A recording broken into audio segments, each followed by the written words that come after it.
to some of the wild decks. I just started playing wild again. Just got to, I think I'm at rank 9 at the moment. I might try and get 5. We'll see. But I did get a new card, which is the main reason I was... is this guy, Zephyrus the Great. I decided... I kept on thinking, is this card really worth it? Looks rubbish. But I decided actually that wasn't true at all.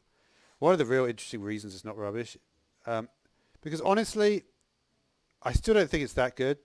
I think the problem is that, you see, one card will not do anything to you in the game. The swing will not be enough if you're not playing well anyway. That's my thought on it, right? You have to be, you can only get so good a card. Sure, it might give you like a legendary or whatever. It's like add a legendary to your hand. Or, if you've got no board, you won't be able to get like a Bloodlust or a Savage Roar or whatever. So I did sort of think, but then I thought, you know what, I'm a shim, I'm not bad, so I may as well get it. It combos with this as well, so you can get 2 of them. And those plays, by the way, basically what happens. Normally, if you've got a board, you'll get like a Savage Roar or a Bloodlust, and then you can get a something that will break the opponent's weapon, or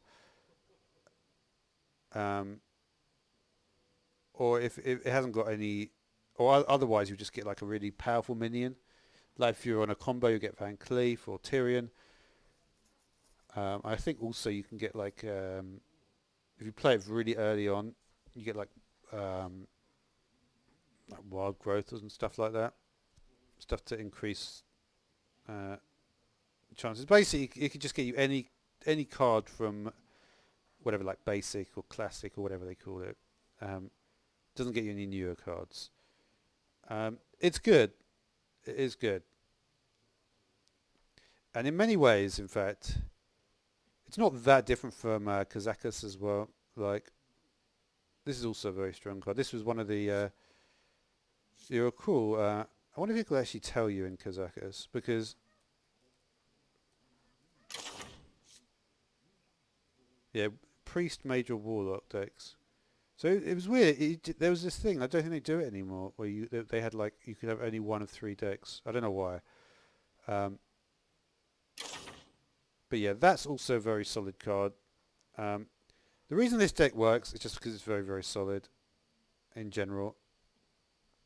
Some of the more unlikely cards, which you don't normally see, I think you'll start to see this card more. This is a card that I'd actually never used before. I didn't even realise it existed. So yeah, I mean that's pretty. I mean that's like what the owl used to be, isn't it? Really? Yeah. I mean, I guess the owl is more powerful because you can silence a frozen minion. Of course, the Kazan Mystic. This used to be a very popular card, actually. The Mystic. I used to play a lot. But yeah, other than that, you can see it's basically token generators here. There's also another token generator, I believe. Haunted Creeper. This is will create them. It's not on the board. Similar with the Dark Peddler, same thing. And the Rubian Egg as well, which you can die of, or you can power overwhelming it. Normally, it's not that difficult, to be honest, to get rid of. I did actually even. Yeah, when you have your opponent with no board, you can like do 4 damage to a minion and your hero. I think I got that recently. Knife Juggler always goes well when you've got some token generation about to occur. Imp Gang Boss, also similar deal. And the Devil's Sword Egg. And then you need your buff minions with Dire and Fungal. And then Lower Theb, of course, once you've got that big board, if they're waiting for, especially like with Priest now that their Barnes has been pushed back to 5, normally they just do nothing and they wait for the Hysteria card. If you play that, if you coin into Lower Theb right when they're about to play Hysteria and you've got a huge board, it's normally game over. And Reno, and of course, Not to forget, Solarium. Pretty useful card. You could actually, if you wanted to go a bit more high cost, you could put in this guy as well. Not you. The Soul Warden. This is a card I really like. Because often, like, often you'll discard a good card like Kazakus or Reno. Well, not often, I suppose. Or Zephyrus. I don't know. It depends, right? I guess it's not that useful. It depends. Because I'm getting a bit higher at the rank, I may try something like that. You know, it depends. Like, often it's not a discard deck, I guess.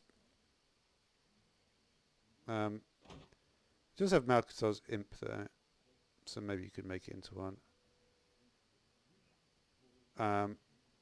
It's always tempting. The problem is though is that some of just some of these cards, they're just better because their effects are more powerful. They're more token, they generate more cards. Yeah, they really do. I can't say I've ever been a fan of this guy though. If you look at the discard, I think this is just because I might just prefer discard.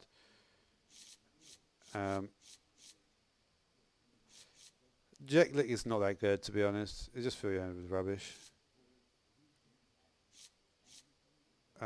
You wouldn't want Dinomancer. What you would probably want, if we just look at... How's this all cards? Oh, because we're on the second page.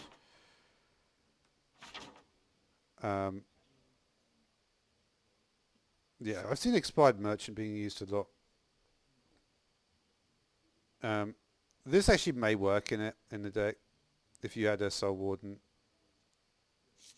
So there's different ways you could potentially incorporate like a more of a because this thing is like the Reckless and the Expired Merchant. At least they eliminate the randomness of the elimination. Still got randomness here.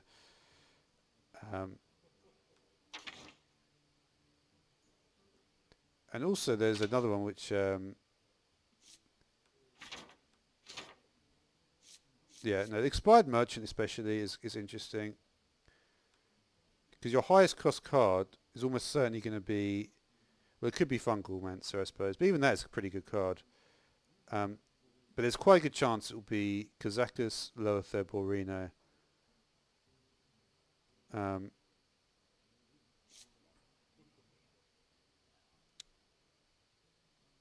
Problem is with the 2 copies thing, it won't work then, will it? But anyway, yeah. Anyway, move on to the next one.